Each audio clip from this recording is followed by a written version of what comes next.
Mr. Silent Channel. Paki-like naman, share at subscribe. Kabanata 1241 Maliit na eksena. 1241. Bahagyang tumingin si Yefan sa malalaking lalaki sa paligid niya, at sinabing, ihagis mo ang baril sa lupa at lumabas ng 20 metro ang layo. Isang grupo ng malalaking lalaki ang nag-alinlangan. 3 lang ang binibilang ko, o babarilan ko, 3, 2. Snapshot. Gawin mo. Takot na sigaw ni Kung Cha. Isang grupo ng malalaking lalaki ang naghulog ng kanilang mga rifle at tumakbo ng mahigit 20 metro ang layo. Hinawakan ni Yefan si Kung Cha, lumakad sa gilid ng isang M16, kinuha ito gamit ang kanyang paa, at kinuha ang rifle sa kanyang kaliwang kamay. Ikaw, anong gusto mong gawin? Nakita ni Kung Cha na si Yefan ay may hawak pa ring rifle, at hindi niya napigil ang sabihin ang galit, bitawan mo ako. Kung hindi, ayaw mong lumabas ng buhay. Ngumisi si Yefan, kung pakakawalan ko ba ako? Kasama mo, hahayaan mo ba kaming lumabas ng buhay? Malungkot ang mga mata ni Concha, ngunit sinabi niya, ako, Concha, nanunumpa dito, hanggat palayain mo ako, hahayaan ko kayong lahat na bumalik sa kampo ng ligtas. Tumingin si Yefan kay Shu Lingshan sa tabi niya, Lingshan, naniniwala ka ba sa panunumpa ng isang drug lord? Ang panunumpa ng aso ay mas maaasahan kaysa sa kanya, sabi ni Shu Lingshan nang may pagkadismaya. Tumango si Yefan, kung gayon. Dapat mong malaman kung ano ang gagawin. Nang makita ang lamig sa mga mata ni Yefan, hindi napigilan ni Shu Lingshan na manginig, ngunit pagkatapos ay alam niya na walang paraan. Nang walang sabi-sabi, direktang itinaas ni Shu Lingshan ang kanyang baril at binaril ang grupo ng mga umaatres na gangster. 222. Ang mga gangster na ito ay halatang hindi inaasahan na si Shu Lingshan ay maglalakas loob na bumaril muna. Hindi sila nag-react, at 4 o 5 tao ang nahulog. Natakot ang mukha ni Concha, at sasampalin na sana niya si Yefan gamit ang kanyang siko, sinusubukang makatakas, ngunit hinayla muna ni Yefan ang gatilyo. Boom! Ang malakas na puwersa ng pagsabog ng Sand Eagle ay direktang hamihip sa ulo ni Kung Cha. Ang kaliwang kamay na rifle at kanang pistol ni Yefan ay nagpaputok ng galit na galit, at lahat ng mga bandido sa paligid ay nahulog sa isang pool ng dugo. Sa sandaling maalis ni Shu Lingshan ang mga tao sa kanyang harapan, nalaman niyang nasa likod niya ang 12 o 20 tao. Inihagis ni Yefan ang baril na nagpaputok ng mga walang laman na bala, at mabilis na pinulot ang 2 rifle, bitbit ang isa sa kanyang likod at isa sa kanyang kamay, at sinabing, huwag matigilan. Kunin ang baril at mga bala. Wasakin ang buong gang. Kung hindi, tayo at ang mga tao sa kampo ay mamamatay. Buong gang. Nagulat na sabi ni Shu Lingshan, hindi ba nagmamadaling lumabas? Ibang tao. Ngunit sila ay mga mandirigma lamang, dapat mayroong higit sa 300 katao. Ano, hindi ba 12-dosenang na ang napatay natin, at patay na rin si Kung Cha? Ngumiti si Yefangxi, bagaman wala akong cultivation base, ngunit hindi ito nakakaapekto sa aking pagpatay ng mga tao gamit ang mga baril. Si Shu Lingshan ay nag-aalangan sa kanyang sarili, pakiramdam na ito ay masyadong baliw, ngunit natagpuan na maraming tao ang nakarinig na ng mga putok ng baril at tumakbo, at agad na nalaman na wala ng oras. Bastos ka. Kumbinsido talaga ako. Kinagat ni Shu Lingshan ang kanyang mga pilak ng ngipin at pinulot ang 2 baril.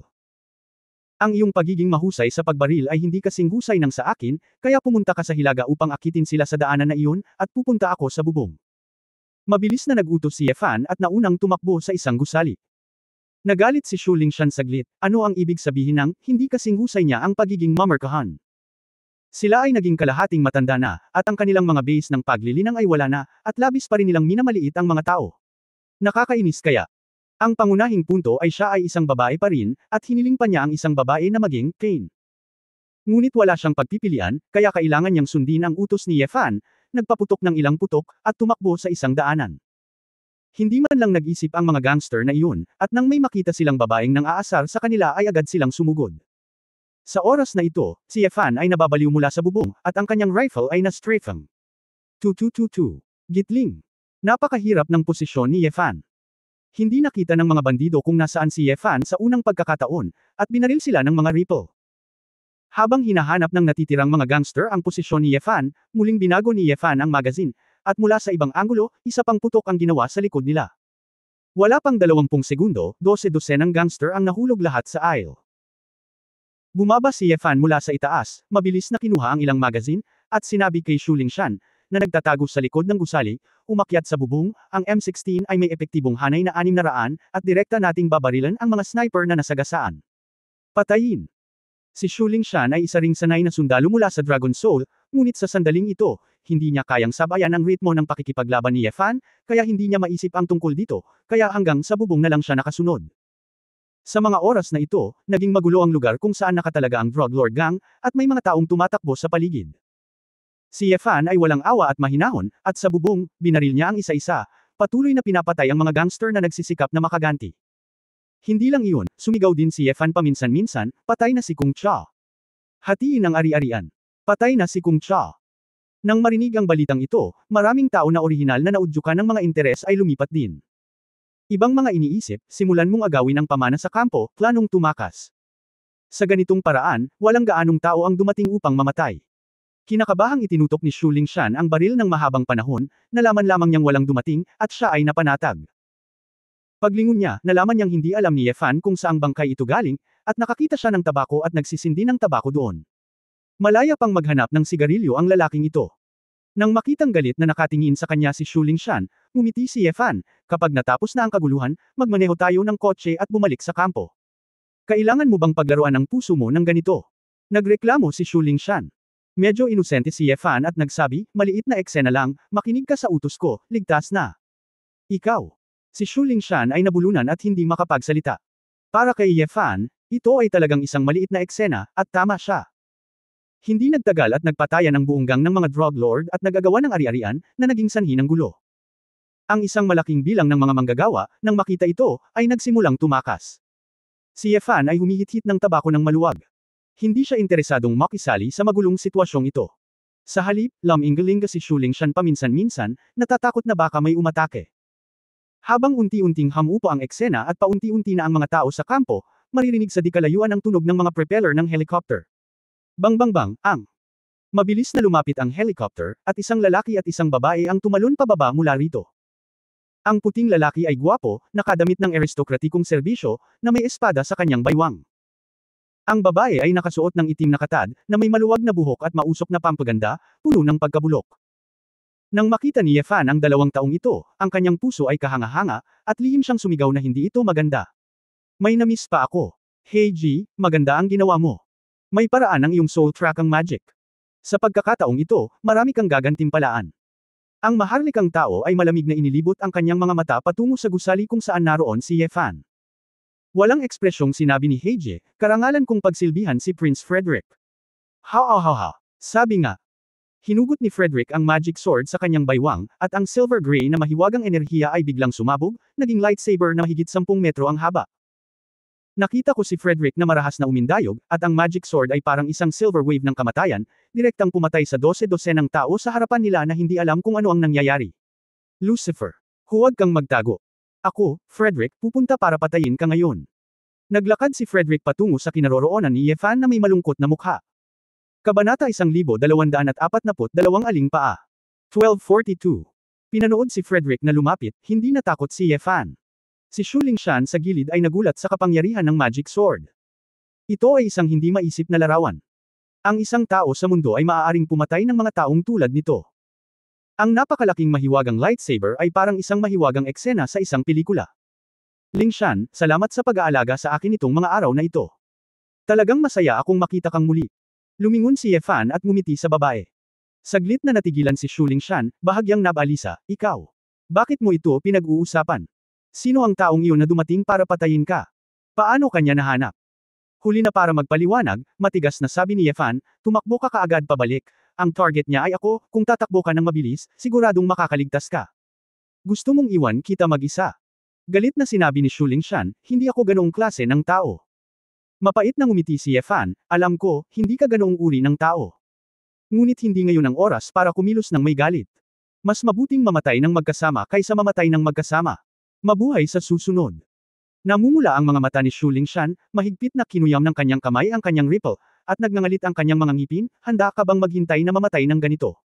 Hindi ito ang Yefan na kilala ko. Dapat may paraan ka, tama. Binigyan siya ni Yefan ng matalim na tingin, may kaunting kapiton sa gilid ng kanyang bibig.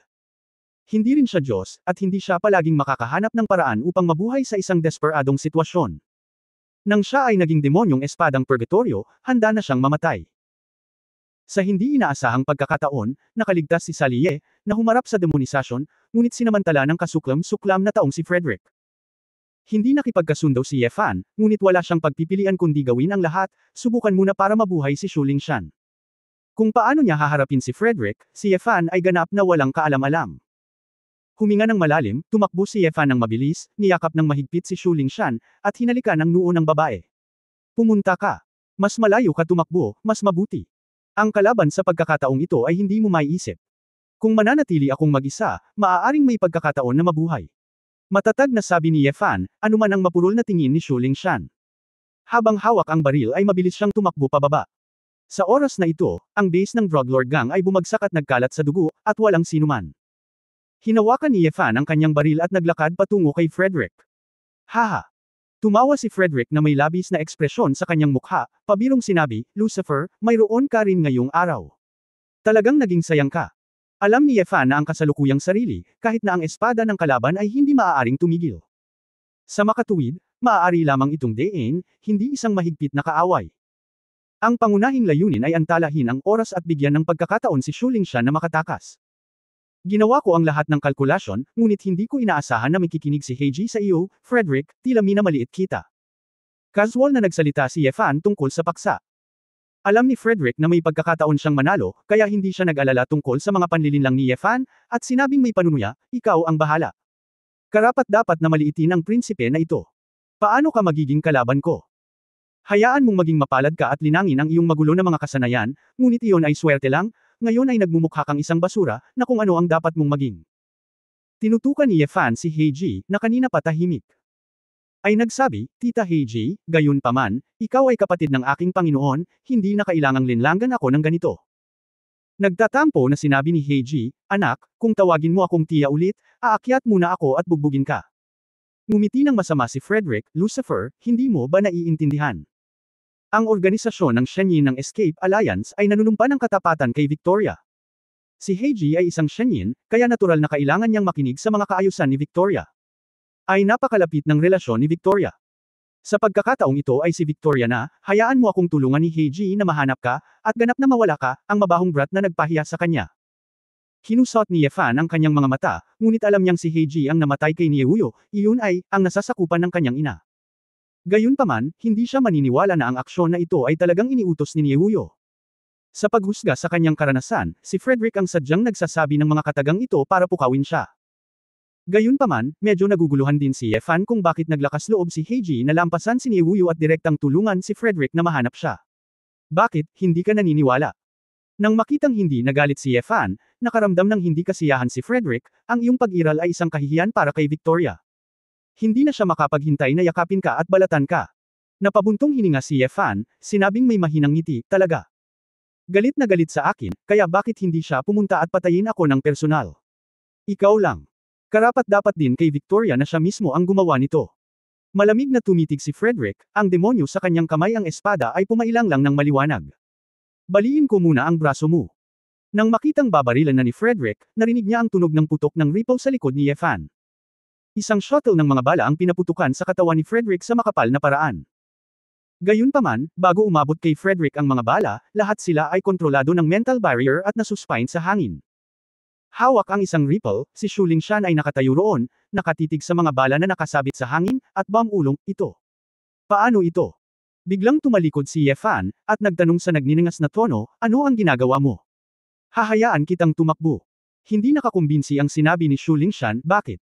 Huwag mong maliitin ang mga tao. Sa tingin mo ba ay natatakot ako sa kamatayan? Ikaw. Tumingin si Yefan sa babaeng namumula ang mga mata at nangingilid ang mga luha doon, ang puso ko ay naiinis at namimigati. Kahit na si Shu Lingshan ay tila napakatigas ng ulo at hindi makatwiran, hindi siya handang samahan siya sa buhay at kamatayan. Sinabi ni Frederick na may mapaglarong masama ng ngiti, I see. Lucifer, dumating na siya sa puntong ito, at may kagandahan pa siyang sasamahan. Sok-sok. Hinahangaan talaga kita dahil dito. Siya ang Protector General ng ating Xia Kingdom, kung maglakas loob kang ilipat siya, kaaway ka ng ating Xia Kingdom. Walang takot si Shu Lingshan. Haha, napakasayang lang niya, at general pa rin siya. Ngumisi si Frederick, pinaplano kong pahirapan ng dahan-dahan si Lucifer, ngunit ngayon ay tila mas kawili-wiling dahan daw ang pahirapan ang babaeng ito hanggang mamatay. Siya. Sabi ni, itinulak ni Frederick, at ang mga bala sa hangin, tulad ng mga balang, ay bumaril sa kabilang direksyon patungo sa posisyon ni Shu Lingshan. Mag-ingat ka. Alam ni Yefan na gagawin ni Frederick ang trick na ito, kaya itinulak niya si Shu Lingshan palayo, umiwas ng maraming bala, ngunit ang kanyang braso ay direktang naputol ng bala. Hay! Kinagat ni Yefan ang kanyang mga ngipin, umaagos ang dugo sa kanyang braso, at hindi na siya nakarecover ng kasing bilis ng nakaraan. Ayos ka lang ba? Mapatla ang mukha ni Shu Lingshan, ito ang unang pagkakataon na nakakita siya ng ganitong uri ng pag-atake. Umiling si Yefan, bagamat hindi malaki ang problema, ano ang susunod nating gagawin? Mabilis na umikot ang kanyang isip. Walang balak si Frederick na bigyan ng pagkakataong makahinga ang dalawa, itinaas muli ang magic sword, at sinabing, "Okay, ma'am, gusto mo bang putulin ko muna ang kaliwang kamay mo? O ang kanan? O anong binti?" Kabanata 1243 Malalim sa gubat. 1243. Kinagat ni Shu Lingshan ang kanyang mga ngipin at hindi sumagot. Sa mabilis na pagpapalit ng mga magasin, itinaas niya ang kanyang rifle at nagplanong barilin si Frederick ng malapitan. Gayunpaman, bago pa maiangat ni Shu Lingshan ang baril, ibinaba na ni Frederick ang kanyang espada. "Mag-ingat ka." Itinulak ni Yefan si Shu Lingshan palayo. Nahulog ang magic sword mula sa pagitan nilang dalawa, na nagtabas ng malalim na bangin sa lupa. Sa gulat, itinaas ni Shu Lingshan ang kanyang baril at itinutok ang gatilyo kay Frederick. Tudo. Ang. Umalangaw-ngaw ang bala, ngunit ito ay katulad pa rin ng dati, direktang nasuspine sa hangin, hindi makaabot sa loob ng 1 metro mula kay Frederick. Sa pagharap sa ganitong uri ng kaaway na hindi kayang harapin ng sentido komun, si Shu Lingshan ay nawala ng pag-asa. "Stupid woman. Puputulan muna kita sa 8 piraso, at hayaang kunin ni Lucifer." Magandang tingnan. Laslasin na sana ni Frederick si Shu Lingshan gamit ang kanyang espada, ngunit bigla siyang sumimangot. Agad na umikot ang kanyang magic sword at naglaslas sa kanyang likuran. Nakita ko na ang isang bungo ng buto na may dark magic ay sumusugod sa likod ng ulo ni Frederick. Ang magic sword ay naglaslas at durog sa balangkas. "Heije! Ang lakas ng loob mong atakihin ako." Nagbago ang ekspresyon ni Frederick. Hindi alam ni Heiji kung kailan, nagsindi talaga siya ng sigarilyo, at sinabing may dekadenteng ekspresyon, "Anyway, kung gusto mong punitin ang mukha mo, why not there? Anong ibig mong sabihin? Gusto mong maghimagsik? Sa iyong sariling paglilinang, sa tingin mo ba ay makakapagplano ka laban sa akin?" Tumawa si Frederick, "Baliw ka ba? Ano naman sa akin?" Dumating ang pamilyar na boses ni Yefan.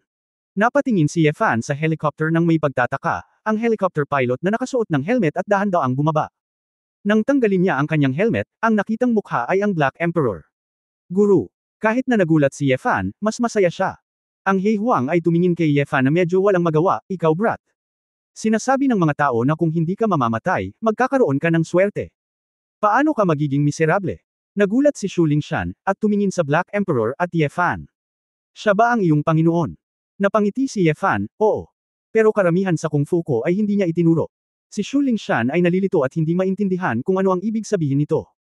Ang itim na emperador ay tumawa at pinagalitan, "Masakit sa puso ng aking guru na maglakbay ng libo-libong milya upang iligtas ka sa pagmamadali." Na may malungkot na mukha, ngumisi si Frederick, "Ito pala ang Black Emperor. Kayong mga kapatid, nakipagsabuatan kayo at gumamit ng black magic para pagtakpan ang inyong cultivation.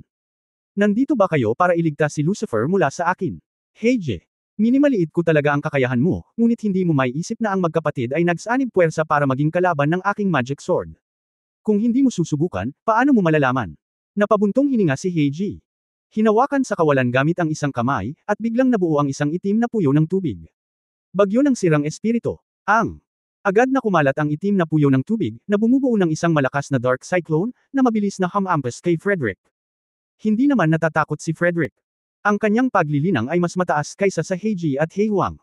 Kahit na siya ay isa laban sa dalawa, mayroon pa rin siyang kumpiyansa ng lubos na lakas. "Isira mo ito para sa akin." Ang magic sword ni Frederick ay sumabog sa isang mental wave, direktang pinawi ang bagyo ni Heiji.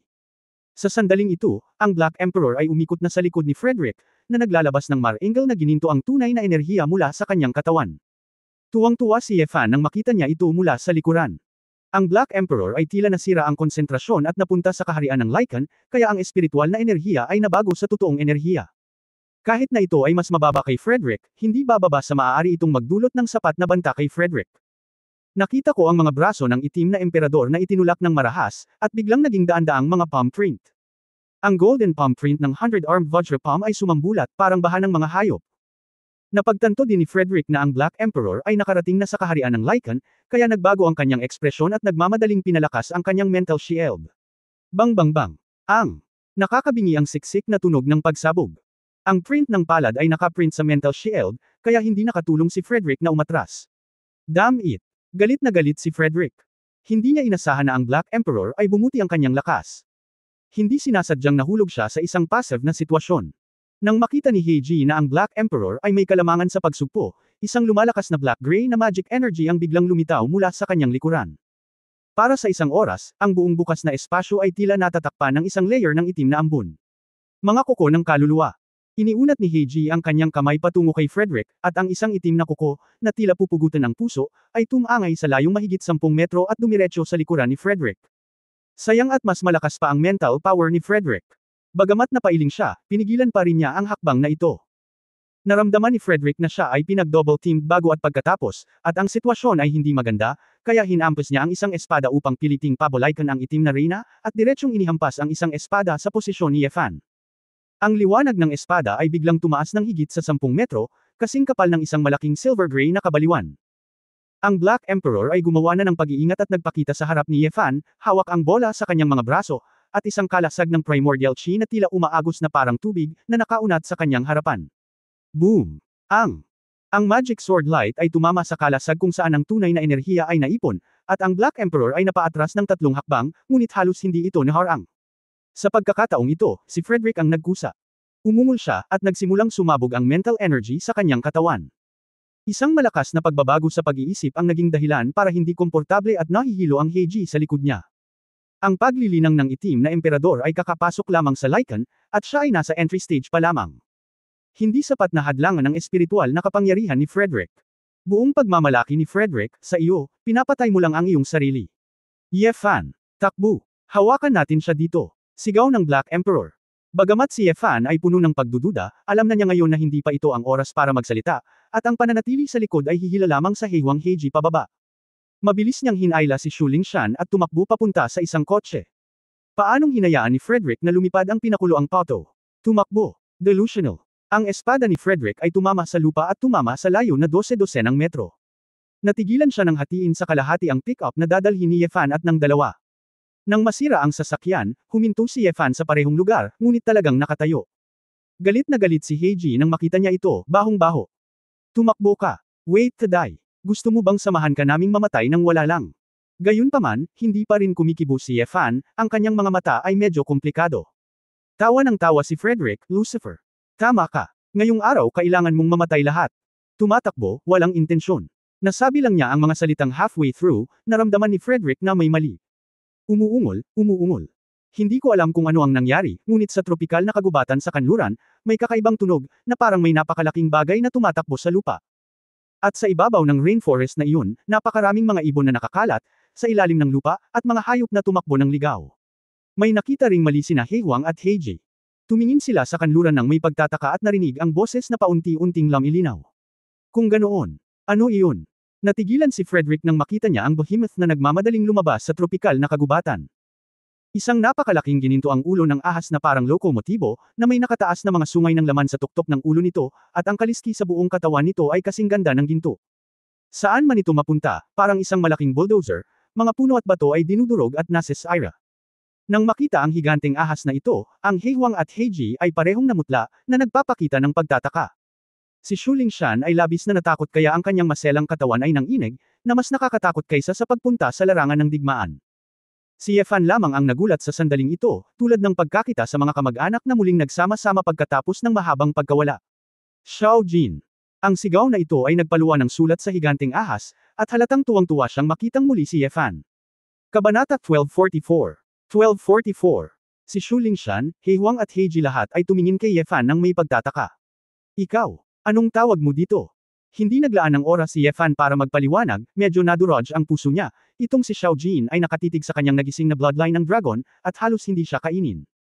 Bagamat umasa siya sa wuswang sword intent para paamuin ito, ngunit ngayong nawala na ang kanyang cultivation, hindi ba dapat may masamang intensyon ito at kainin siya? Gayunpaman, nang makita si Xiao Jin na nakalabas ang kanyang dila at mabait na nakatingin sa kanyang mga mata, mukhang hindi ito mali siya. Ang lalong nagpagaan kay Yefan ay nasa likod ng mga matabang sungay sa tuktok ng ulo ni Xiao Jin, isang magandang babaeng nakaasol ang lumitaw. Ang batang babae ay may mahabang fluttering na buhok at isang sariwa at pinong ugali.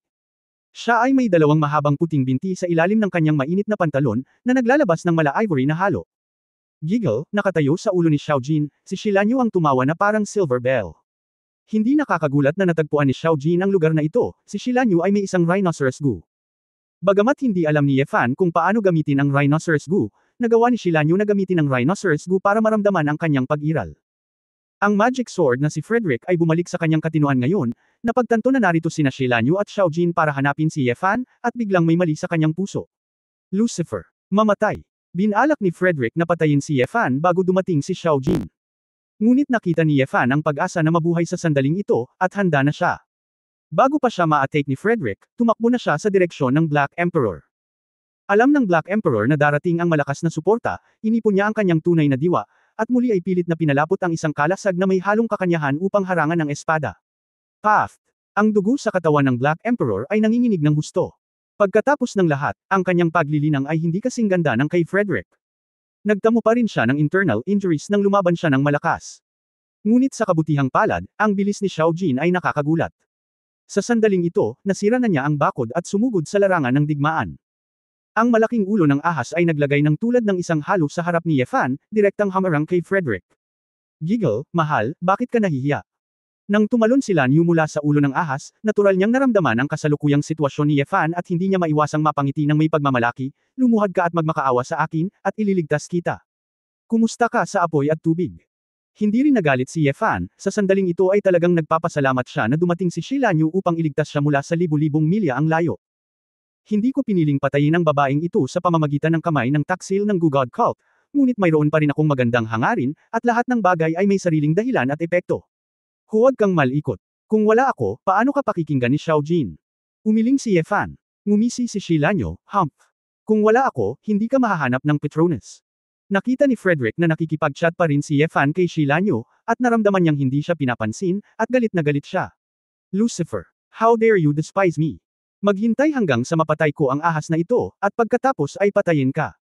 Marahas na ikinalat ni Frederick ang kanyang mental waves, at ang silver gray na lightsaber sa kanyang kamay ay direktang hamampot sa ulo ni Xiaojin. Ngunit ang mental attack ni Frederick ay walang epekto kay Xiaojin.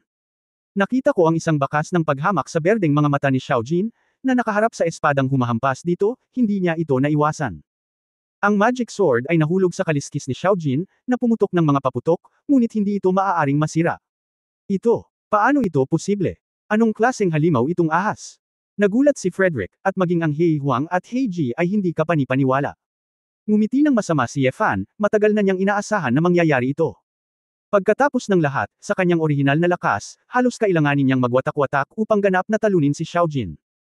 Ang lakas ni Frederick ay hindi gaanong mas masahol kaysa sa kanya, ang antas ni Lycan Xiaocheng ay halos pareho. Sa harap ng Xiaojin, ito ay walang pinagkaiba sa huwakwa na berda ng mga binti. Bago pa makapag-react si Frederick, ibinuko na ni Xiaojin ang dagwang bibig at nilunok ito patungo kay Frederick. Hindi. Gatlang M. Kasing puti ng papel ang mukha ni Frederick, hindi man lang niya masira ang depensa ni Xiaojin, imposibleng lumaban, at nagmamadali siyang tumalikod para makatakas. Pero mage siya kung tutuusin, kahit gumamit siya ng espada, mage lang siya. Sa bilis niya, hindi niya naiwasan ang biglaang pag-atake ni Xiaojin. Nakita kong iniunat ni Xiaojin ang kanyang ulo na parang kidlat, at ibinuka ang kanyang bibig para kagatin ang kalahati ng katawan ni Frederick. Alam ng Diyos kung anong uri ng nakakatakot na karanasan ang makagat ng ahas. Ang nakalabas na mga paa ni Frederick ay patuloy na nanginginig, at ang masakit na tunog ng hiyawan at paghingi ng awa ay patuloy na nagmumula sa bibig ng ahas. Nakakatakot marinig ang matinis na hiyawan. Gayunpaman, walang pakialam si Xiaojin. Kinagat niya at umiling, kinagat niya ang katawan ni Frederick sa dalawa. Mukhang hindi interesado si Xiaojin sa karne ni Frederick, at pagkatapos kumagat ay iniluwa niya si Frederick. Natigilan sina He Huang at He Ji, ang magic sword ng ika-14 na ranggo ng Doomsday Kingship, ang kanilang kapatid na babae at kapatid na lalaki ay hindi magic sword ng kalaban kapag sila ay nagsanib puwersa, at sila ay talagang nakagat hanggang mamatay sa isang kagat. Ito ay talagang lampas sa iyong sariling kapangyarihan. Sa maliit na kakayahan na ito, maglakas loob kang hamunin ang Patronus, sabi ni Shilanyo na may pagkadesdain. Mukhang proud din si Xiaojin, itinaas ang kanyang ulo at ipinulupot ang kanyang malaking katawan. Sa sikat ng araw, ang mga gintong kaliski sa buong katawan niya ay tila kumikinang ng maliwanag. Yefan, ikaw ang nagpalaki ng ahas na ito. Nagtatakang tanong ng Black Emperor. Siya ay may sapat na kaalaman at naglakbay sa buong mundo, ngunit hindi pa siya nakakita ng ganoon kalaking nilalang. Ngumiti si Yefan at sinabing, si Xiaojin ay kahit ilang libong taong gulang, paano ko ito palakihin? Ito ay isang kaibigan na hindi magkakilala, ngunit orihinal na hinayaan ko itong manatili sa Huahay, ngunit hindi ko inaasahan na pumunta dito. Hiningi ni Shilanyo ang kredito, hindi ba't salamat sa akin? Alam kong ilang araw na ang nakalipas na ikaw ay mahina at maaaring nasa panganib, kaya't sinabi ko sa patron na maglakbay ng libu-libong milya mula sa ilog hanggang sa dagat, at pagkatapos ay tumawid sa karagatan upang puntahan ito at hanapin ito. Ikaw? Oo naman, nahulaan ko na. Kung magtatagal pa tayo, ang kahihinatnan ay magiging mapaminsa lang. Alam mo ba na ang isang batang babae ay nahihirapan sa kalsada, at may mga bagyo sa dagat, at ang mga barko ay kailangang iwasan? Pagkarinig nito, lumambot ang puso ni Yefan, at inabot niya ang buhok ni Shilan Yu, at same time na sinabi, alam kong nagsumikap ka, salamat, Xiao Yu. Muling nagpakita ng hinaing si Shilan Yu, nagkunwaring humihikbi at nagsabing, walang pakialam ang mga tao sa iyo, hayaan kang mamatay, makukuha ko ang mana ni Yin Huanggang, pumunta ako sa lahat para iligtas ka, at wala akong sinabi. Hindi nakaimik si Yefan at nakangiting nagsabi, ganito na ako, at hindi ko mapoprotektahan ang sarili ko. Paano mo sasabihin sa akin? Anyway, you have a name or something. Look at me, may ibang babae bang dumating para iligtas ka? Asawa mo nandito ka ba? Nakikita ng kahirapan ng puso ng mga tao. Lumipat ang mga mata ni Shilanyo. Masyadong tamad si Yefan na pakialaman ng multo na babaeng ito, tumingin pabalik kay Xiao Jin, at nakangiting sinabi, Xiao Jin, salamat, nag-alala ako na ngayon mo lang ako kainin. Napakurap si Xiao Jin, na parang sinasabi na si Yefan ay masyadong nag-iisip. Maingat na tiningnan ni He Huang si Xiao Jin saglit, at sinabing, talagang may mga ahas na may matabang sungay sa mundo. Hindi kaya. Ang maalamat na ahas ay nagiging dragon, totoo ba ito? Sino ang nakakaalam? Noong nakilala ko si Xiao Jin, dati, akala ko ito ay isang alamat, ngunit marahil, ito ay talagang umiiral, sabi ni Yefan. Ang Black Emperor ay lubos na nag-aalala at sinabi, Yefan, paano kayo nagkakilala ng ahas na ito? Bakit ito naglalakbay ng libu-libong milya upang tulungan ka? Hindi ito itinago ni Yefan, at maikling ipinaliwanag ang kanyang pakikipagtagpo kay Xiao Jin. Pababa, nakikita ko. Hindi katakataka na ito ay napakapalakaibigan sa iyo. Dati ay nagpakita ka ng awa at hindi mo pinatay. Ngayon ay gumaganti na, at nagpapasalamat sa iyo. Kung ang gayong espiritual na bagay ay talagang nais na malimpasan ang kapigatian at maging isang dragon tulad ng sa alamat, kung gayon ito ay labis na nag-aalala tungkol sa karma, at kung ito ay may masamang hangarin sa iyo, ang benefactor, ito ay tinatansya na ito ay magdurusa sa paghihiganti ng mga Diyos. He Huang daw. Narinig ito ni Yefan sa unang pagkakataon, tumangala kay Xiao Jin, at nakangiting nagtanong, Xiao Jin, ito ba ang totoo? Natatakot ka ba sa karma? Hindi alam ni Xiao Jin kung naiintindihan niya o hindi, at hindi niya pinansin ang tanong ni Yefan. Nakatingin lang ang malalaking eyeballs nito sa di kalayuan, ang direksyon ng pyramid, na nagpapakita ng kaunting ningning. Kabanata 1245 Pyramid. 1245. Naramdaman ni Yefan na medyo kakaiba ang mga mata ni Xiao Jin. Kasunod ng kanyang tingin, tumingin siya sa ibabaw at nakita niyang nakatitig siya sa pyramid. Hindi niya maiwasang magtaka, Xiao Jin, mayroon bang anumang bagay sa pyramid na iyon? Mga pandaman ng hayop, madalas na mas matalas kaysa sa tao. Ang isang sinaunang nilalang tulad ni Xiao Jin, na isang Seikiko, ay nakakaunawa pa nga ng ilang bagay na hindi naiintindihan ng mga tao. Noong una ay inakala ni Yefan na kainahinala ang pyramid, dahil walang talaan ng pagkakaroon ng sibilisasyong Mayan sa lugar na ito, kaya sa pagkakataong ito, mas kumbinsido ako na may mali sa pyramid. Si Xiao Jin ay hindi makapagsalita, ngunit ang kanyang mga aksyon ay nakumpirma ang impormasyong ito. Nakita ko ang katawan ni Xiao Jin, mabilis na lumiko patungo sa pyramid, pagkatapos ay sa labas ng pyramid, at nagsimulang umikot. Sa malaking katawan nito, halatang imposibleng makapasok sa pyramid, ngunit ito ay lubos na kagyat. Parang may something sa pyramid na inaalala nito. Natural na napagtanto ni Yefan at ng iba pa ang sitwasyon, kaya sabay-sabay silang naglakad patungo sa pyramid. Nakahanap naman si Shuling siya ng communication device mula sa base ng Drug Lord, at inireport sa peacekeeping base na ligtas sila bago sumunod. Ang babae ay unti-unting lumuwag sa kaseryosohan sa simula. Halatang sobrang curious siya sa mga tao sa paligid ni Yefan at sa nakaraan. Kaya lang, palaging nagpupunas ng mata at nakangiti ng matamis si Shilanyo, na nagpaparamdam kay Shuling siya na parang may mga kulisap na gumagapang sa buong katawan niya, kakaiba. Mabilis si Xiao Jin at maaaring direktang pumunta sa pyramid sa ilang paghinga, ngunit magtatagal ang grupo sa paglalakad. Sinasamantala ang oras na ito, si Yefan ay mayroon ding ilang bagay na malinaw na itatanong. Master, bakit kayo pumunta ni Tita Heiji dito? Akala ko talaga gustong tulungan ni Tita Heiji si Frederick na patayin ako. Mabahong bata. Tawagin mo ulit akong tita, at papatayin talaga kita. Sinaman siya ng tingin ni Heiji. Tumawa si He Huang at sinabing, ate, alam mo naman ang ugali niya, bakit ka mag-abala sa isang bata? Pagkatapos, maikling sinabi ng He Huang kay Yefan kung ano ang nangyari. Lumalabas na nahulaan ni Frederick na si Yefan ay maaaring malubhang nasugatan pagkatapos ng labanan, kaya hinanap niya si Heiji at hiniling sa kanya na hanapin si Yefan. Ang insidenteng ito ay itinuturing na isang personal na paghihiganti ni Duke Frederick, hindi isang sinadyang utos mula sa hari ng araw ng paghuhukom. Nagpanggap si Heiji na sumang-ayon, at lihim na nakipag-ugnayan sa Heihuang na naglalakbay sa buong mundo sa tamang panahon. Hindi alam ng dalawa kung ano mismo ang nangyayari kay Ye Fan, ngunit matagal na nilang napagpasyahan na hindi magtagumpay si Frederick. Sulit ba talaga para sa iyo na lumaban sa paghahari ng Doomsday para sa akin? Nagpasalamat si Ye Fan. Humph. Hindi mo kailangang masyadong mag-alala, hindi kami para sa iyo, ngunit para sa milyon-milyong sibilyan na nagsakripisyo ng walang sala. Malungkot na sinabi ni Heiji, ang massacre sa Mexico City ay malinaw na ang pagsang-ayon ng Doomsday Kingship, gamit ang mga sinaunang tao at si Sally. Oo, ito ay pinlano. Ang mga tao sa kaharian ng katapusan ng mundo ay ganap na hindi makatao. Kung hindi ka tumayo at pinigilan si Sally Ye, natatakot ako na libu-libong tao ang namatay. Dahil lamang sa nagligtas ka ng napakaraming buhay, hindi ka dapat namatay sa Frederick ay nasa kanyang mga kamay. Ang Frederick na ito ay tahimik na dumating upang tugisin ka ng mag-isa, at kasalanan niya ang mamatay sa gubat na ito. Natigilan si Ye Fan, ngunit hindi niya inaasahan na magkakaroon si Heiji ng ganoong pakiramdam ng hustisya. Ang itim na emperador sa gilid ay tumanggaw din, na may hitsura ng papuri at kasiyahan kay Ye Fan sa kanyang mga mata. Ye Fan, kung pag-uusapan, may pananagutan din ako sa trahedyang ito. Noon, dinala namin ni Sylvia si Sally Ye mula sa Blood Clan pabalik sa matandang pinuno. Kung hindi natin ginawa iyon, siguro hindi natin gagawin. May milyon-milyong patay na kaluluwa ngayon. Hindi ako pwedeng umupo na lang at huwag pansinin ito, kaya hindi ako nagdalawang isip nang tawagin ako ng kapatid ko, sabi ni Heihuang. Napangiti si Ye Fan, kung ang ginang ay may puso ng iyong Panginoon, hindi ito magiging. Hindi magiging maganda ang katapusan. Sa pagsasalita tungkol kay Sylvia, bahagyang ngumiti ang Black Emperor, at sinabing, wala akong malalim na relasyon sa iyong asawa, ngunit pareho tayong mga disipulo ng hari ng Dharma, na pinagsama ng hari ng Dharma. Mas matigas ang ulo niya kaysa sa akin, at mas matagumpay pa siya. Unscrupulous ang purpose, hindi mo kailangang maawa sa kanya. Tumanggo si Ye Fan, at pagkatapos ay muling bamantong hininga, tinulungan niyo ako sa pagkakataong ito, sa palagay ko mahirap ipaliwanag sa Doomsday King Power. Walang dapat ipaliwanag. Ngumuso si Heiji. Malamig, ang aking katapatan ay kay Lord Death, at ngayon si Lord Death ay ikinulong ng Dharma King, at pinahihintulutan ng Doomsday King Power na mangyari ang ganoong trahedya. Nang makulong si Niehuyo, hindi niya maiwasang makaramdam ng pagkabigla, siya. Nakulong. Bakit? Hindi mo talaga alam. Walang magawa si Heiji, alam ni Lord Death, nahulog ka sa bureau na itinakda ng Doomsday King, natakot ako na may mangyari sa iyo, kaya gusto kitang tulungan. Ngunit, ang Doomsday King ay napakakapangyarihan at may propetang tutulong sa kanya.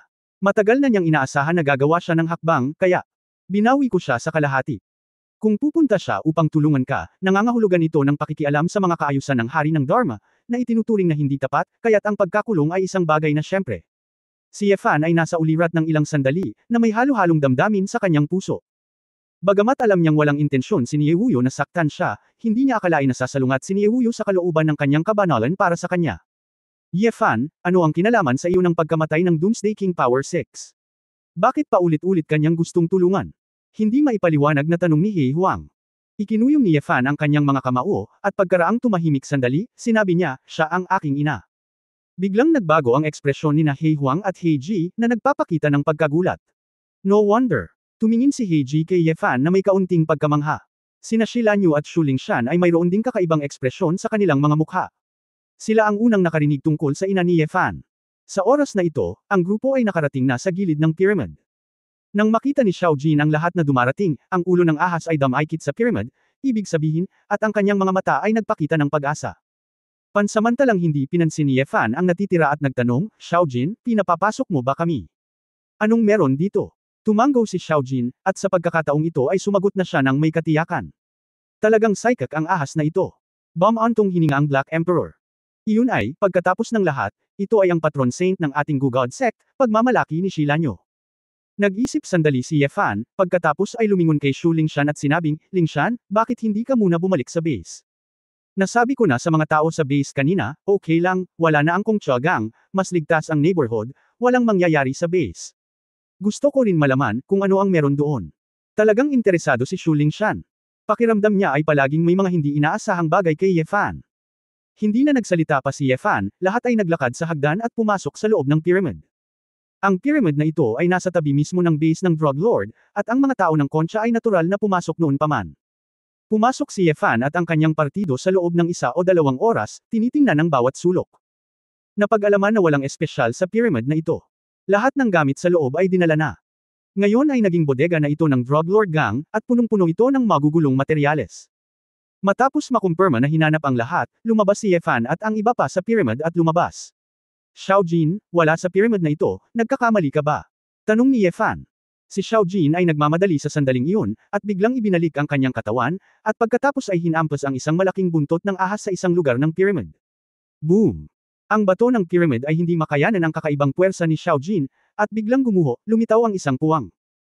Natigilan si Yefan at ang iba pa nang makitang pagkatapos bumagsak ang bato, mayroon talagang malalim na pasukan sa ilalim ng lupang kuweba. Ito. Bulalas ni He Huang, maaaring ang pyramid na ito ay isang blindfold, para lang masil ang butas. Medyo natauhan din bigla si Yefan, no wonder, sabi niya walang Mayan civilization sa lugar na ito, paano magkakaroon ng Mayan pyramid? Ngayon, sa wakas alam ko na kung bakit. Kabanata 1246, Underground Promenade. 1246. Napakalaki ng lugar kung saan nakalabas ang butas, at kahit ang malaking katawan ni Xiaojin ay madaling makapasok dito. Tinansya ni Yefan na medyo katulad ito ng Tianqing kung saan niya natuklasan ang Fountain of Youth. Nag-isip si Yefan, dahil sabik na sabik si Xiaojin sa isang bagay sa ilalim ng lupa, hinayaan na lang niya itong pumasok ng magkasama, para malaman kung ano ang hinahanap nito. Pumasok muna tayo, Xiaojin, pasok ka rin, sapat na ang kuwebang ito, sabi ni Yefan. Matagal nang sabik si Xiaojin na subukan ito, at halatang mas binibigyang pansin nito ang kuwebang ito kaysa sa iba. Ang grupo ng mga tao ay napukaw ng malaking interes sa sandaling ito. Pagkatapos ng lahat, si Shi Lanyo ay ipinanganak sa sekta ng Diyos ng Gu, kaya natural siyang naniniwala sa kanyang paghatol sa patron na si Xiaojin. Giggle. Kuya Yefan, sa tingin mo ba ay may anumang kayamanan dito, kung hindi bakit tuwang-tuwa ang Patronus? Ngumiti ng matamis si Shi Lanyo. Nagkibit balikat si Yefan, huwag kang masyadong umasa, minsan ko nang nahanap ang Fountain of Youth sa Yechangkang. Naging walang kwenta. The Fountain of Youth. Nakahanap ka na ba ng ganyan? Nagtatakang sabi ni Heiji. Bahagyang ngumiti si Yefan at sinabing, bumalik ka at magpaliwanag ng dahan-dahan. Hindi mahirap para sa isang grupo ng mga tao na pumasok sa underground hole. Hindi ito Tianqing. Maaari kang maglakad sa lupa kasama ang Dalesdis. Gayunpaman, para mapadali ang investigasyon, nakakita pa rin si Yefan ng ilang flashlight mula sa base ng drug lord. Matapos makapasok sa kuweba, nag-isip si Yefan saglit, at pagkatapos ay hiniling kay Xiaojin na gamitin ang kanyang makapangyarihang puwersa upang direktang harangan ang pasukan ng kuweba gamit ang mga bato. Sa ganitong paraan, kahit na may pumunta dito, naisip nila na ang piramide ay nasira, at hindi nila malalaman na nakapasok sila sa butas sa maikling panahon. Tungkol sa paglabas, nandyan si Xiaojin, at ang malaking bagay ay buksan ang pasukan. Matapos maglakad sa Dalesdis at pumasok sa kuweba sa ilalim ng lupa, natuklasan ng lahat na ang haba ng daanan sa ilalim ng lupa ay malayo sa kanilang imahinasyon. Pakiramdam. Umabot na sa ilalim, nakasimangot si He Huang. Iniunat ni Yefan ang kanyang kamay at hinawakan ang nakapalibot na mga pader na bato. Ang mga pader na bato dito, kahit na may mga pinaka-advanced na tool sa tunneling, ay hindi masyadong makinis, kung sino ang gumawa nito. Baka alien. Tao. Tanong ni Shu Lingshan. Wala pang nakakita ng mga dayuhan, ngunit kung ito ay sinaunang martial arts o salamangka, posibleng lumikha ng napakalaking kuweba at pader na bato, sabi ni He Huang. Tumango si Yefan, iniisip ang maalamat na immortal na natuklasan niya, ang libingan ng angkan ni Shen Shi, tulad nitong underground passage, kamangha-mangha ang pagkakagawa nito. Hindi sa banggitin ng anumang bagay, ang kanyang walang kapantay na layunin ng espada ay maaari ring magputol ng mga bato ng napakahusay. Hindi ko alam kung gaano katagal dito, masyado tayong mabagal sa paglalakad, baka pumunta ang lahat kay Xiaojin at hayaan si Xiaojin na pangunahan tayo, sabi ni Yefan. Ang mga tao ay natural na walang pagtutol, at isang grupo ng mga tao ang umakyat sa likod ni Xiaojin. Nais din ni Xiaojin na maging mas mabilis, at sa napakalaking underground na butas na ito, nagsimula siyang kumilos ng mabilis. Kung mas sumusulong ka, mas magiging kagulat-gulat ka. Ito, isang oras na. Sa bilis nitong dambuhalang ahas, paano ito magiging daan-daang kilometro, gaano kalalim ang daanan na ito? Hindi ka panipaniwala ang pakiramdam ni Heiji. Patuloy na ginagamit ni Yefan ang sulo upang lumiwanag sa pader na bato. Sa pader na bato, paminsan-minsan ay may ilang mga mural, pasulpot-sulpot, ngunit makikita pa rin na ang mga mural na ito ay hindi sinaunang mga sibilisasyon ng parehong panahon. Mukhang ang daanan sa ilalim ng lupa na ito ay dumaan sa hindi kilalang bilang ng mga taon. Dapat ay maraming sinaunang tao ang pumasok. Nag-iwan sila ng sarili nilang mga bakas dito, sabi ni Yefan. Iyan ba ang sibilisasyong Mayan? Tanong ni Shu Lingshan.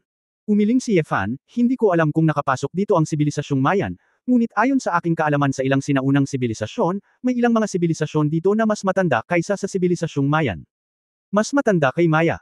Prehistoric civilization na ba to? Ngumuso si Heiji, at sinabi sa itim na emperador sa tabi niya, "Kapatid, ang iyong apprentice, kahit na may pananaliksik sa sinaunang sibilisasyon. Napakahusay." Sinabi ni He Huang na mahinang tumawa si Sheng, marami siyang alam.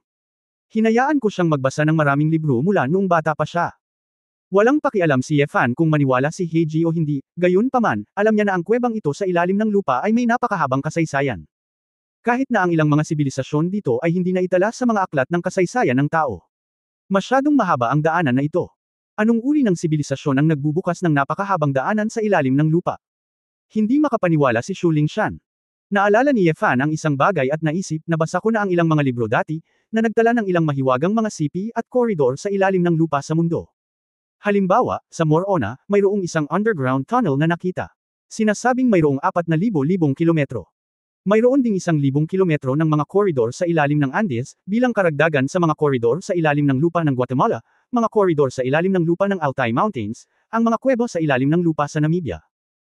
Iniisip ko noon na maaaring ito ay ilang kapansin-pansing mga artikulo ng mga arkeologo at siyentipiko, hindi ko pa ito nakumpirma.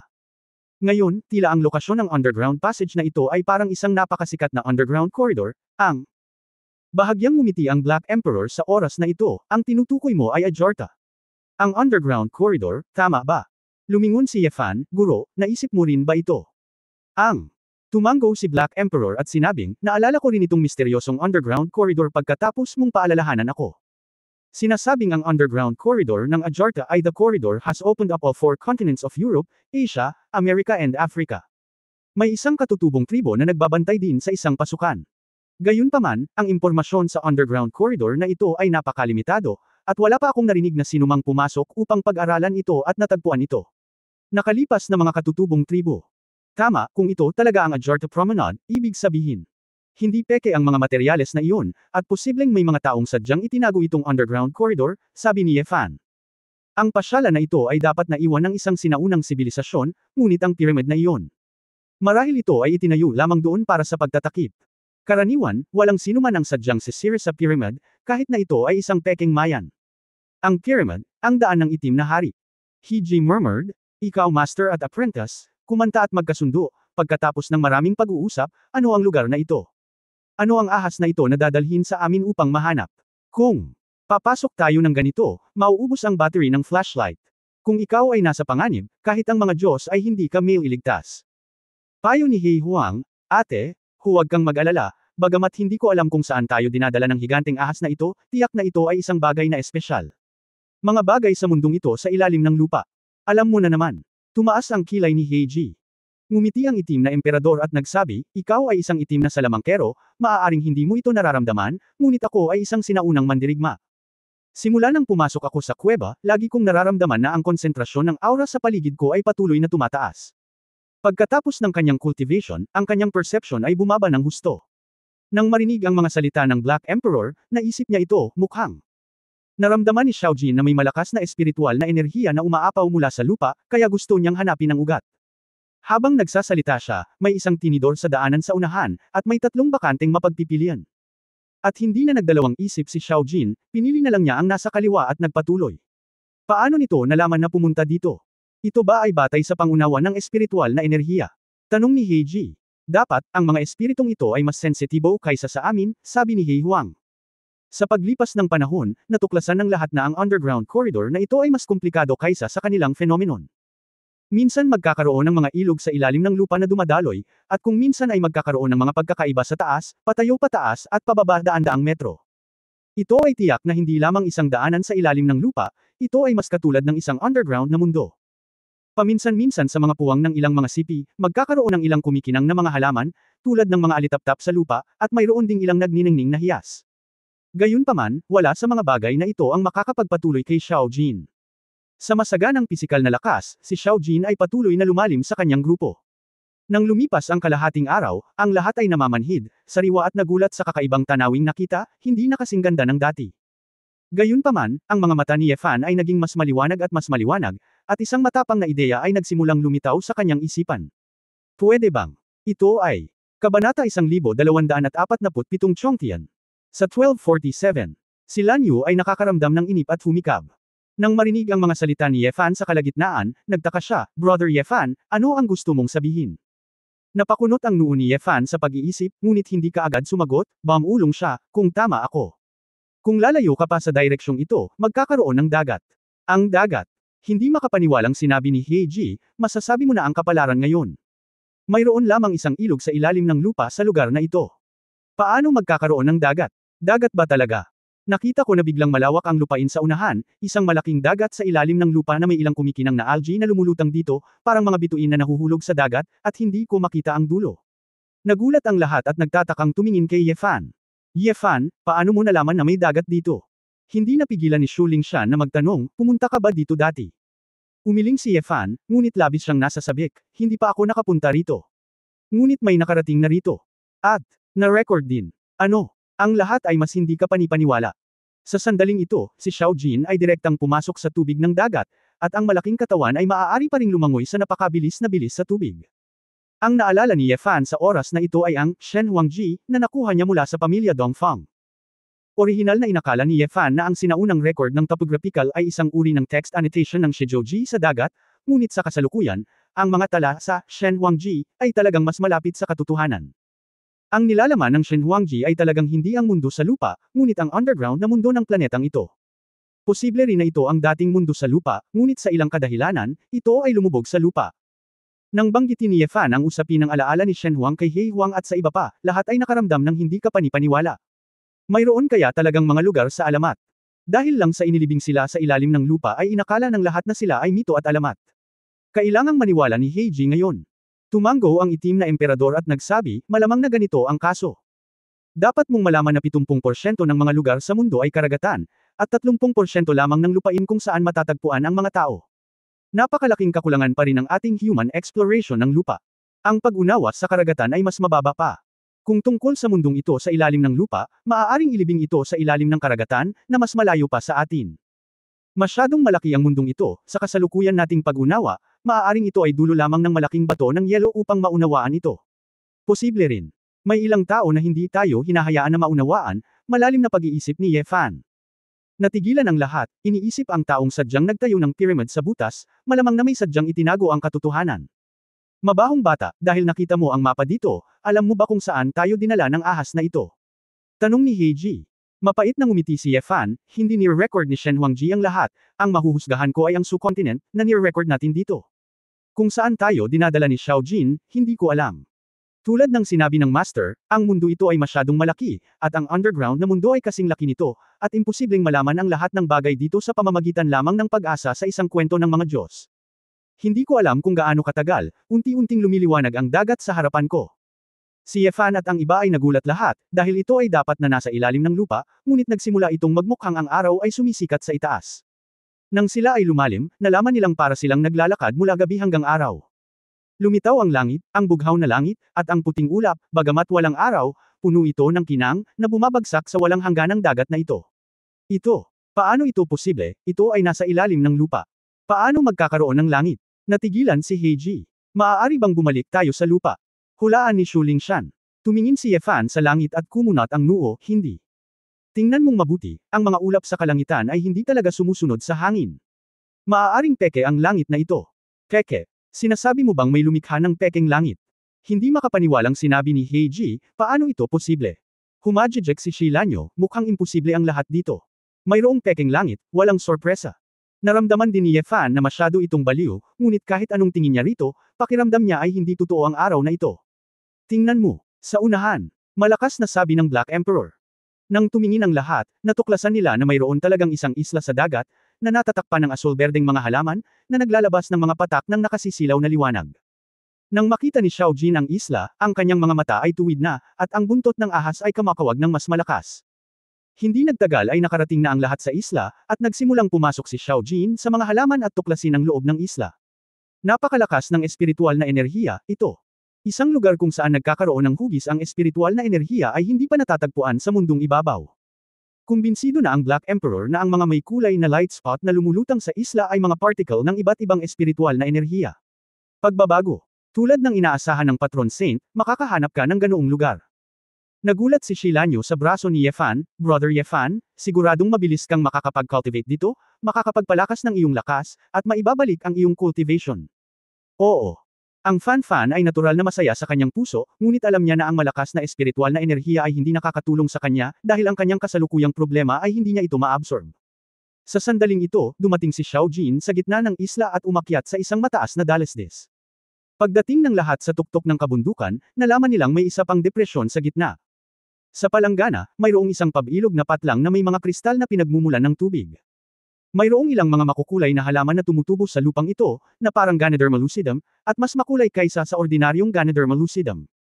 Kahit 100 metro lang ang layo, amoy mo na ang nakakaakit na halimuyak na nagmumula sa halaman. Nalanghap ng lahat ang halimuyak at naramdaman ang pagod mula sa lahat ng paraan, lahat ay nawala, at sila ay na-refresh. Ito ang hinahanap ni Xiao Jin. Tumingin si Ye Fan sa malalaking mata ni Xiao Jin, at ang kasakiman sa loob ay hindi masabi. Gayunpaman, si Xiao Jin ay tila hindi nang ahas na pumasok sa larangang ito, at nag-aatubili na pabalik-balik sa gilid ng lugar na ito. Bakit hindi ito pumasok? Napalunok si Heiji, at nakita niyang may nakilala siyang sanggol.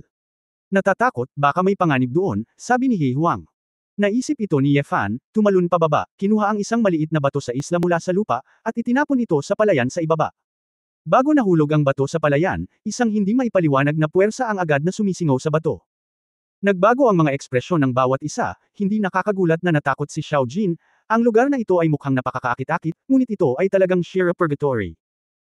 Kinaikit ni Ye Fan ang kanyang mga mata at bamulong, sa Zhuhao ng East China Sea, mayroong isang damo ng immortalidad, na tumutubo sa Chongtianzhong, o tinatawag na Yang Shenzi.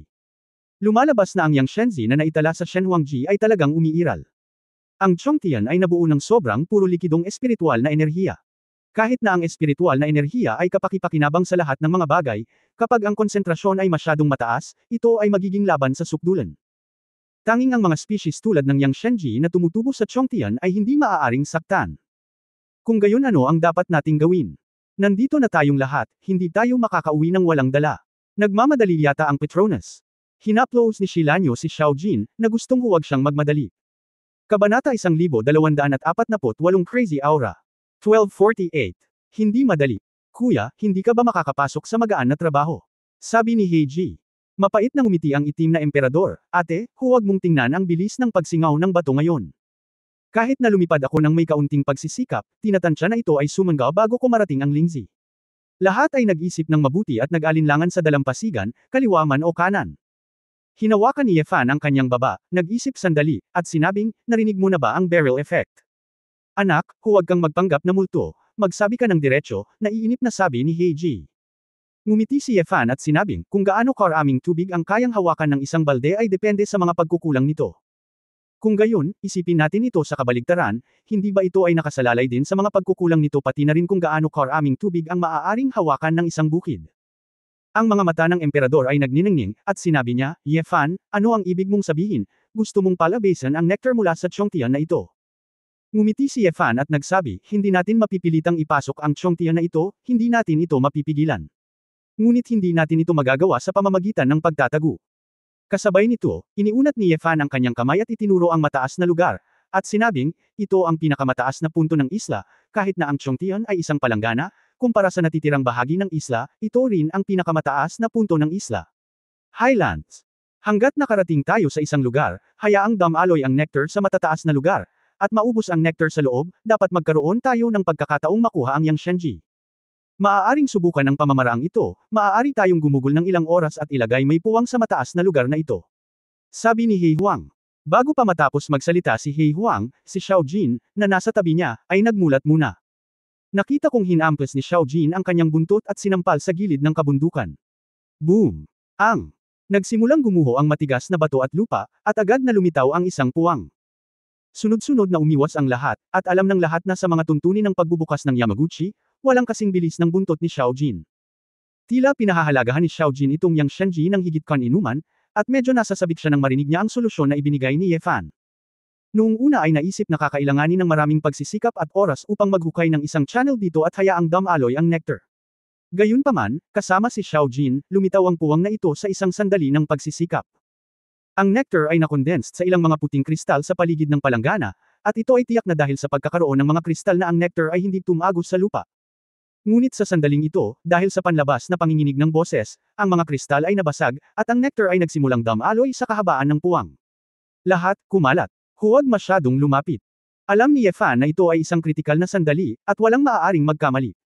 Takot din si Xiao Jin sa nectar na ito, na para bang iniiwasan niya ang lava, umatras siya hanggang 12-dosenang metro ang layo. Habang umaagos ang nectar sa kabundukan, sunod-sunod na lumilitaw ang mga mahiwagang eksena. Matapos mabasa ng agar ang lupa, nagsimulang tumubo ang isang malaking bilang ng mga halaman. Ang mga halaman na tumutubo na sa isla ay nagsimulang tumubo ng ligaw nang mahawakan nila ang nectar. Isang puno, isang damo, mula sa pagsibol hanggang sa siksik, hanggang sa lanta, upang mamatay, paulit-ulit. Mula sa malayo, tila ang buhay sa islang ito ay nakakaranas ng napakabilis na metabolismo. Sobrang sagana, pero sayang naman kung liquid or solid, sobrang nakakasira sa isang iglap. Hindi natin maabsorb ang 1/10,000th. Sayang talaga. Nagsisi ang Black Emperor. Nakangiting sinabi ni Yefan, ayon sa batas ng konserbasyon ng enerhiya, ang mga aura na ito ay ibinubuga, hindi ibig sabihin na mawawala na ang mga ito, walang kawalan sa atin, ang malaking bagay ay ang dahan-daang pagsipsip nito. Ang itim na emperador ay tumanggo bilang pagsang-ayon, ikaw bata, mayroon kang sariling mga pananaw sa paglalakbay ng paglilinang mula noong ikaw ay bata, at ang iyong utak ay talagang mas mahusay kaysa sa akin. Lumipas ang oras sa bawat minuto, at nang halos matuyo na ang nectar, hiniling ni Yefan si Xiao Jin na pumunta sa dagat sa labas ng isla upang maging ligtas, pinunan ang kanyang tiyan ng maraming tubig dagat, at bumalik sa Chongtian para sa muka. Ang pamamaraan ay medyo kasuklam-suklam, ngunit kapag ang tubig dagat at ang nectar ay natunaw, ito ay katumbas ng paglilinis muli ng Chongtian, at ito ay magiging mas ligtas kaagad. Si Xiao Jin ay ipinanganak na matalas at napagtanto na hindi na ito masasaktan ni Chongtian, kaya sumugod ito sa palanggana at dumiretso sa Yangshenzhe. Itong ahas. Gusto kong kumain mag-isa. Nagmura si Heiji nang makita niya ito. Nagulat din ang iba, ngunit kung talagang kinain ni Xiao Jin ang ilang halaman ng Yangshenzhe, hindi nila ito mapipigilan. Nang makitang ibinulong ni Xiao Jin ang kanyang dila, inirolyo niya ang lahat ng halaman ng Yangshenzhe sa kanyang bibig, at pagkatapos ay mabilis na bumalik sa kabundukan. Damn things, beasts are beast. Anyway, keep one. Nagmura si Heiji. Naunawaan ni Xiao Jin ang mga salita ng mga tao at tinitigan si Heiji gamit ang isang pares ng berdeng mga mata. Kahit na si Heiji ay isang dalubhasa sa black magic, siya ay takot na takot sa sandaling ito na hindi siya nang ahas na magsabi ng anuman. Pagkatapos, ibinuka ni Xiao Jin ang kanyang bibig at iniluwa ang 6 na halaman ng Yangshenzhe sa harap ni Yefan. Sa ulo ng malaking ahas, isang pares ng malalaking eyeballs, ang kanilang mga mata ay ganap na naiiba mula sa mga nauna, na nagpapakita ng isang pahiwatig ng pambabala kay Yefan. Hihi, kapatid na Yefan, tila hindi natin naiintindihan ang Petronas. Nandito ito para dalhin si Yangshenzhe para sa iyo. Masayang sabi ni Shilanyo. Ang itim na emperador ay tumanggaw na may damdamin, ang munting ginto na ito ay talagang isang espiritual na bagay. Maaaring alam nito na kung wala ka, Yefan, hindi ito magkakaroon ng pagkakataong makatagpo itong Yangshenzhe, lalo pa itong makuha. Sa makatuwid, hindi ito magiging sakam, ngunit ito ay upang gantihan ang kabaitan at ipaubaya ang karamihan sa Yangshenzhe sa iyo. Iniisip. Ito maingat, ito ay tila ang kaso. Kung si Yefan ay nasa kuweba ng ahas at direktang pinatay ito, kung gayon ang lahat ay matatapos. At kung si Yefan ay hindi nasa panganib dito, si Xiao Jin ay hindi pupunta dito, at walang pagkakataon na si Yangshenzhe. Ang lahat ng ito ay tila ang ikot ng sanhi at bunga, ang muling pagkakatawang tao ng langit. Tiningnan ni Yefan ang 6 na sariwa at masustansyang mushroom sa kanyang harapan na may makulay na ningning, kahit na may bahid ito ng laway ng ahas, ito ay hindi nakakapinsala. Dinampot niya si Yangshenzhe, isang matapang na halimuyak na gusto niyang kumagat kaagad. Xiao Jin, sapat na ba para kumain ka ng isa? Napansin ni Yefan na itinago ni Xiao Jin ang isa para sa kanyang sarili.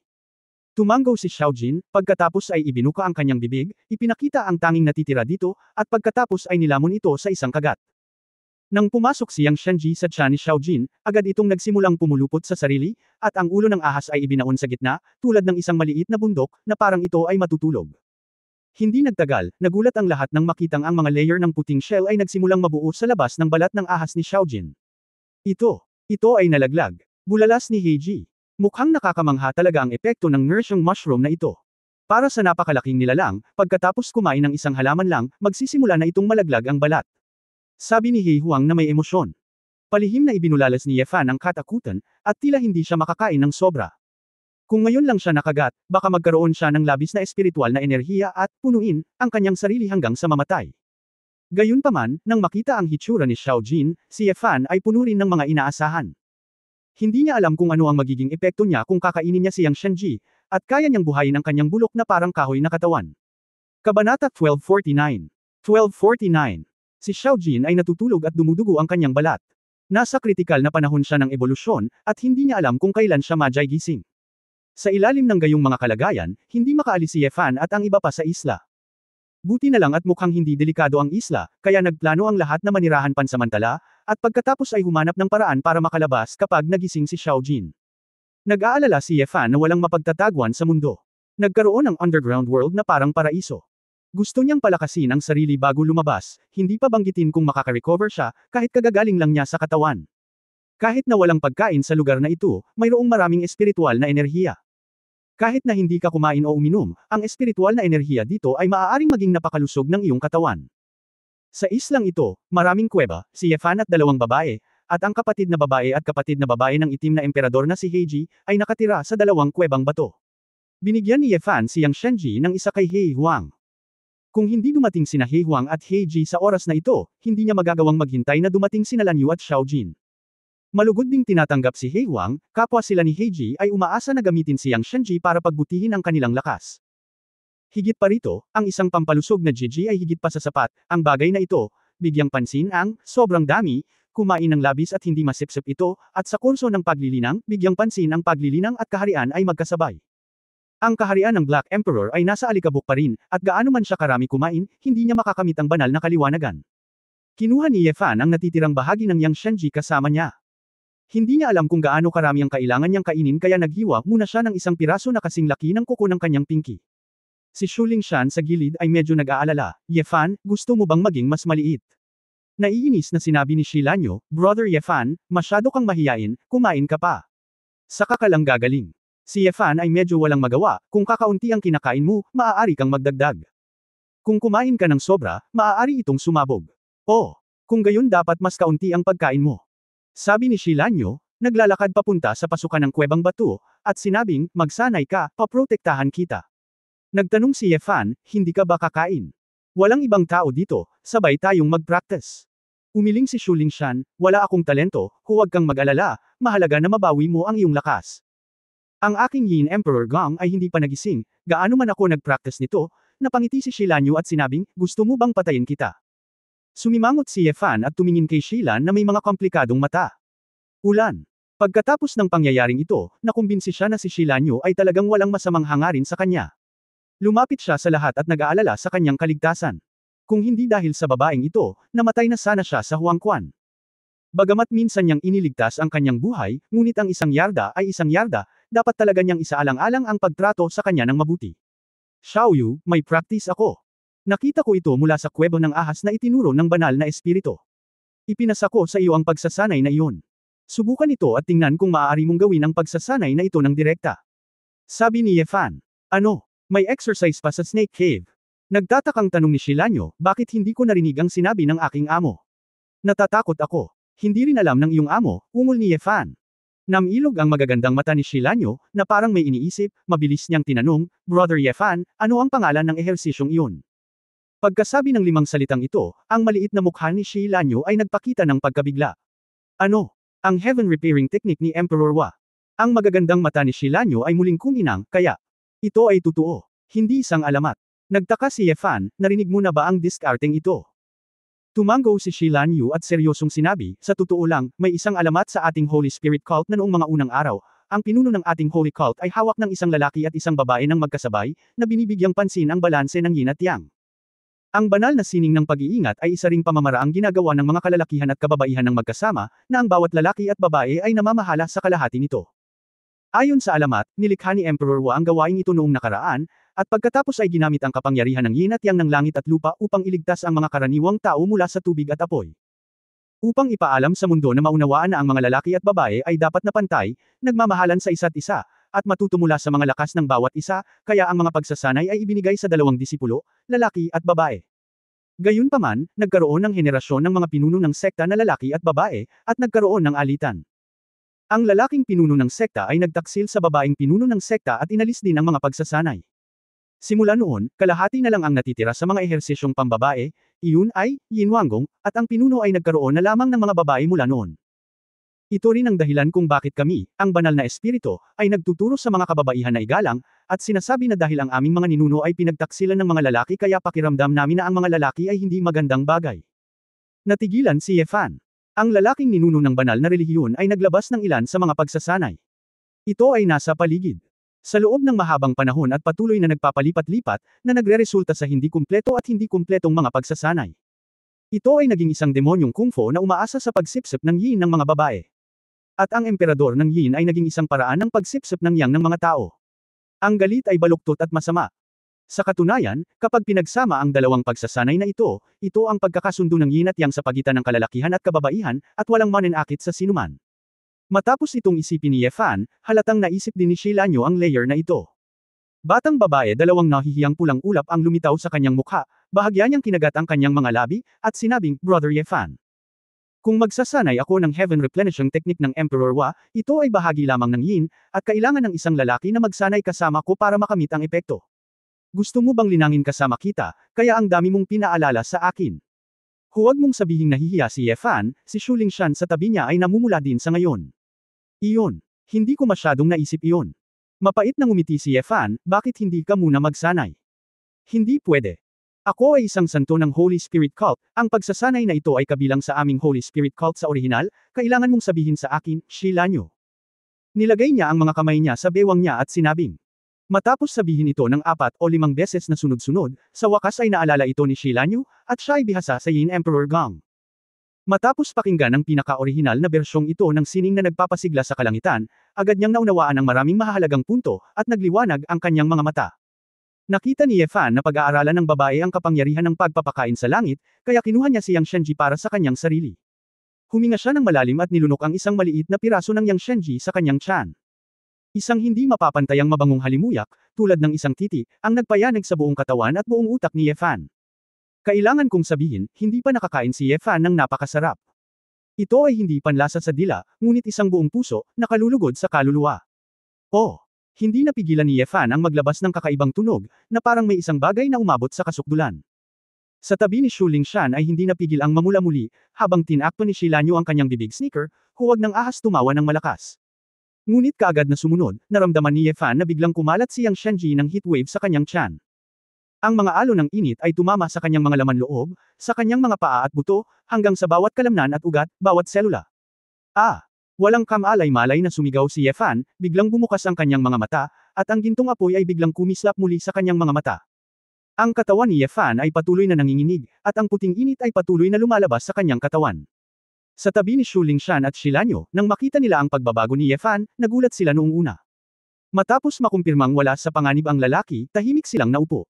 Si Ye Fan ay naapektuhan din sa simula, dahan-daang naging matatag, nakaupong naka-crossleg, nakapikit, at tahimik na naramdaman ang bawat pagbabago sa kanyang katawan.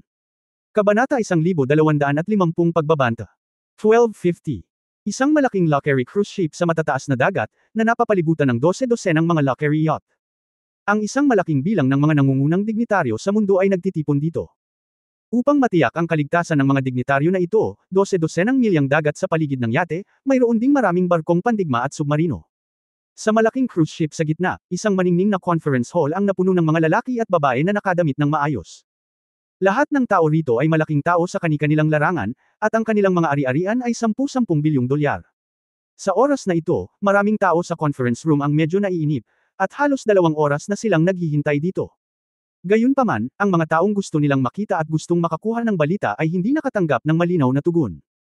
Ang nag-iisang gwapong blonde na lalaki na nakaupo sa tuktok ng conference table, na may maaliwalas na mukha, ay inilagay ang kanyang mga paa sa mesa at nahiga sa upuan. Sa tabi niya, isang magandang babae na may magandang figure ang nagpapakain sa kanya ng ubas. Nang makita ang gwapong lalaki na ito na nag-e-enjoy ng ganoon kadali, ang mga malalaking lalaki na lumahok sa pagpupulong ay naging mas hindi nasisiyahan. Lord Belial, kailan po namin makikita si Madam? Isang maputi ang buhok na maharlika na nakadamit bilang isang matandang lalaki, nakasandal sa isang itim na kahoy na gintong agila ulo na saklay, matalas na tanong. Ang gwapong blonde na lalaki ay si Beryl. Lumingon siya sabay ngiti ng masama, Prince Wilson, ano bilis, may pagkain at inumin dito, at kung pagod ka, may maid din na magpapamasahe sa'yo. Hindi tayo nandito para magsaya, kundi para magbigay-pugay sa dakilang hari ng impyerno. Gayunpaman, kahit na si Lord Lucifer ay nasa retreat, dapat ba nating makilala ang kanyang asawa, o si Lord Sally? Daan ni Prince Wilson.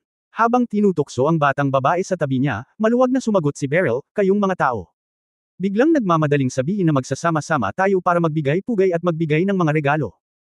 Ang aming boss ay nasa retreat at napakabisi, ang aming hipag ay kailangang humarap sa mga gawain ng organisasyon, at napakabisi din.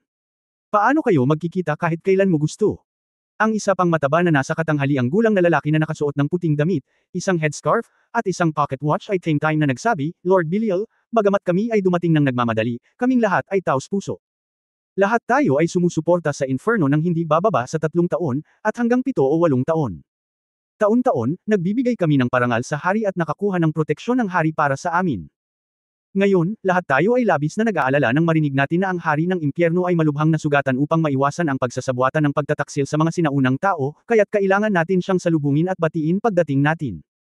Ngumiti si Bolir at sinabi, Punong Hassan, nasa iyo ang iyong puso, alam ko na ang iyong konsorsyum ay nagbibigay pugay bawat taon. Naniniwala kami sa iyong katapatan sa aming amo. Huwag kang mag-alala, saglit lang, maraming gagawin ang hipag ko, at darating siya kapag tapos na siya. Isang katanghaliang gulang na puting lalaki na nakasuot ng itim na suit ay malakas na nagtanong, Lord Belial, Your Excellency Lucifer is really may problema ba? Patawarin mo ako, kung tutuusin, mahigit 1 buwan na ang lumipas mula noong massacre sa Mexico City, at hindi pa nagtagal ang iyong kamahalan Lucifer na gumaling pagkatapos na masugatan. Tugon ni Belial sabay hawak sa bewang ng dalaga sa tabi niya. Ang sabi, Mr. Morgan, ang iyong pamilya ay napakahusay sa negosyo at politika, ngunit pagkatapos ng lahat, hindi sila mga magsasaka. Ang aming boss ay umatras, hindi para gumaling mula sa kanyang mga pinsala, ngunit gusto niyang samantalahin ang pagkakataong ito upang makapasok sa isang mas malakas na kaharian. Bakit, nakikinig ka ba sa mga tsismis sa labas at sa tingin mo ay nagsakripisyo ang aming amo? Kulang pa rin. Sa isang mapaglarong tingin, napatingin si Belial. Lahat ng bigwigs present. Karamihan sa kanila ay agad na nagpahayag ng kanilang mga ekspresyon at saloobin sa pagtanggi, na nagsasabing hindi sila maniniwala sa mga pahayag na iyon. Gayunpaman, lahat sila ay nagdududa sa kanilang mga puso, ano ang nasa loob ng inferno. Ano ang sitwasyon? This time, ahead of time, I came to pay tribute at the same time. Sa katunayan, naghahanap ako ng pagkakataon upang makita kung malakas na ang purgatorio na isla. Kung totoo nga ang sabi ng ilang chismis, bumagsak na ang hari ng impyerno na si Lucifer, hindi na isang malaking puno na maasahan ang inferno. Ang mundo sa ilalim ng lupa ay nagbabago, at ang mga maharlika at mayayamang tao ay kailangang iligtas ang kanilang buhay kahit na mayroon silang mas maraming pera. Kung wala ang proteksyon ng ganap na puwersa, wala silang pakiramdam ng seguridad. Kaya naman, napakahalaga para sa kanila na kumpirmahin ang totoong sitwasyon ng inferno. Ang mga mata ni Belial ay nahulog sa isang matandang Ginoo at sinabi, Old Pino, naging malapit ka sa aming amo sa nakalipas na 2 taon, sa tingin mo ba ay mahuhulog ang aming amo? Kailan? Narinig ito ng matandang Pino, mapagpakumbaba niyang iniyuko ang kanyang ulo at sinabi, ang iyong kamahalan Lucifer ay nasa tuktok ng kanyang integridad, at dumaan siya sa daan-daang laban. Siyempre, hindi ako maniniwala sa mga chismis na iyon. Haha. Kung may sasabihin ka, sasabihin ko sa amo ko, sabi ni Belial na may emosyon, oy. Ang tinatawag na kahirapan upang makita ang katotohanan. Medyo nasugatan ang amo namin, kaya umatras siya, napakaraming matandang kaibigan ang sumugod para makita siya, nandito ako, at gusto ko talagang magpasalamat sa amo ko. Tumingin si Belial sa lahat ng naruroon na may kalahating ngiti, at bagamat nakangiti ang kanyang mukha, may bahid ng lamig sa kanyang mga mata. Isang gwapong puting aristokrata na nakasuot ng maamo at baso, kinuha ang tasa sa oras na ito, humigop ng kape, at sinabing may mahinang ngiti, Lord Belial, mangyaring huwag mong intindihin ang aming katapatan. Basta, ang pinakabago. Sa nakalipas na buwan, ang banal na korte ng hari, na minsang nawala, ay muling bumangon at nabuo ang Mali Kingdom. Minsan ay naghagi sila ng sanga ng oliba sa aming pamilya at iginiit na namatay si Lord Lucifer sa labanang iyon. Sabi nila, si Sally Lord Yeang may kasalanan ng madugong pagpatay sa Mexico City, at marami ng makapangyarihang tao sa underground world na nagbabalak makipag-alyansa sa kanila para makipagkrusada laban sa inferno. Nang marinig ang mga salita ng puting maharlika, muling naging komplikado ang mga mata ng lahat ng naruroon. Sa katunayan, alam nilang lahat na ang banal na kaharian ay bumuo ng isang mahusay na kapangyarihan, at ngayon ang madilim na konseho ay ganap na umatras, walang pinagkaiba sa isang lumiliit na pagong, kaya ang prestihiyo ng banal na kaharian ay tumaas ng biglaan. Kahit na naramdaman ng lahat na sa pagkakataong ito ay isa itong multo sa madilim na konseho, at karamihan sa mga ito ay isang massacre na dulot ng Blood Clan, ngunit tiyak na may mahalagang papel si Sally dito. Kung tutusin, hanggang ngayon, kung sino ang pumatay sa milyon-milyong sibilyan, walang pakialam itong mga aristokrata at mayayamang tao. Ang mas maraming tao ang namatay at ang mga lungsod ay nawasak, sila ay naging kumikita at kumita ng maraming pera. Ang mahalaga sa kanila ay kung ang insidenteng ito ay magiging isang pagkakataon para sa mga bagong puwersa na bumangon at ang purgatorio ay bumaba. Matapos marinig ang mga salitang ito, nakangiting sinabi ni Belial, Sir Oran, ang iyong pamilya ay tila kasama si Ross. Ang pamilyang Child ay napakalapit. Dati, natalo si Brandon ng Rothschild sa ilalim ng aming boss. Hindi kaya sa pagkakataong ito ay nagpaplano kang maniwala sa banal na kaharian na iyon. Bahagyang ngumiti si Sir Oran. Sabi, sobrang nag-aalala si Lord Belial. Gusto ko lang malaman kung paano haharapin ang mga Panginoon ng Inferno. Paano naman ang banal na kaharian ng langit na nagtipon ng mga powerhouse mula sa lahat ng panig? Kumikislap ang mga mata ni Belial, nanlamig ang kanyang mukha. Magsasalita pa sana siya nang biglang bumukas ang pinto ng conference room. Paumanhin, nakayanan ko na ang ilang magugulong tanong at pinaghintay kita ng matagal. Si Su Qingzhou, na nakasuot ng marangal na asul na slim-fit corset na damit at ang kanyang buhok ay eleganteng kulot, ay nasa Asmodeus at Asas. Kasama sila, pumasok siya sa conference room. Madam. Isang grupo ng mga bigwig sa venue, na ang iba ay magkakilala at ang iba ay hindi, tumayo ngayon at bumati ng magalang. Mabilis na inilipat ni Belial ang kanyang upuan, hinayla ang upuan, at hiniling si Su Qingzhou na umupo ng nakangiti. Sa sandaling umupo si Su Qingzhou sa kanyang upuan, ang kanyang nagyayalong tingin ay napunta sa lahat ng naruroon. Kahit na sino ang kanilang pinili, lahat sila ay mas matanda sa kanya, na may mas mataas na antas ng seniority, ngunit hindi sila natakot. Sino ngayon, na nagsabi na ang banal na kaharian ng langit, ay agresibo? Pagtatapos ng kabanatang ito. For more videos, click on the notifications bell.